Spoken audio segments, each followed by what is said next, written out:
En 2016, la Tunisie a ratifié l'accord de Paris sur le climat. Elle s'est engagée à revoir à la hausse sa première contribution déterminée au niveau national, CDN, afin de contribuer aux efforts mondiaux de lutte contre le réchauffement climatique. L'objectif, contenir l'augmentation de la température à un niveau compris entre 1,5 et 2 degrés par rapport au niveau pré-industriel. En 2021, le groupe d'experts intergouvernemental sur l'évolution du climat, GIEC, a lancé un appel d'urgence dans son 6e rapport pour encourager les pays à réduire drastiquement leurs émissions de gaz à effet de serre. Le but est d'inverser la tendance du réchauffement climatique et de prévenir les phénomènes météorologiques extrêmes qui mettent en danger la vie humaine.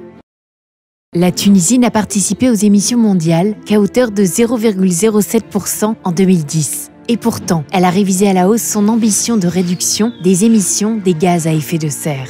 Elle s'est engagée dans le cadre de sa CDN actualisée à réduire son intensité carbone de 45%.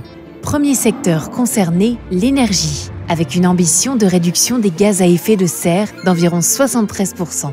En matière d'adaptation, la CDN tunisienne vise à augmenter la résilience des Tunisiens, principalement les plus vulnérables, et à renforcer la capacité de l'écosystème face aux méfaits des changements climatiques pour un développement socio-économique équitable, inclusif et durable, ne laissant personne pour compte.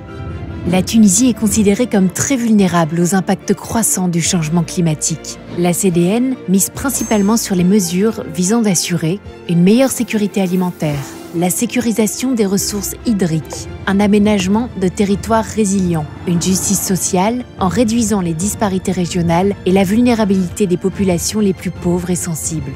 La mise en œuvre de la CDN actualisée occasionnera des investissements importants, estimés à environ 19,3 milliards de dollars, dont 11,8 milliards pour le secteur de l'énergie, afin d'assurer la transition énergétique. Dans le domaine de l'atténuation, la Tunisie peut compter sur ses propres ressources à hauteur de 3,3 milliards de dollars et pourra faire appel à l'appui international à travers la finance climat à hauteur de 11 milliards de dollars.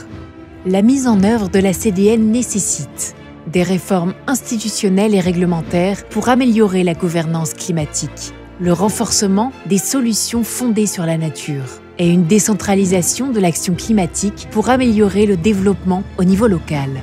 Ainsi, nous œuvrons pour un développement socio-économique du pays, favorisant les opportunités de financement et d'investissement publics et privés.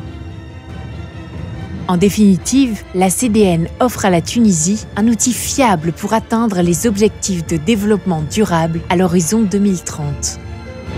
Sa réussite dépendra de l'engagement et de l'effort de tous.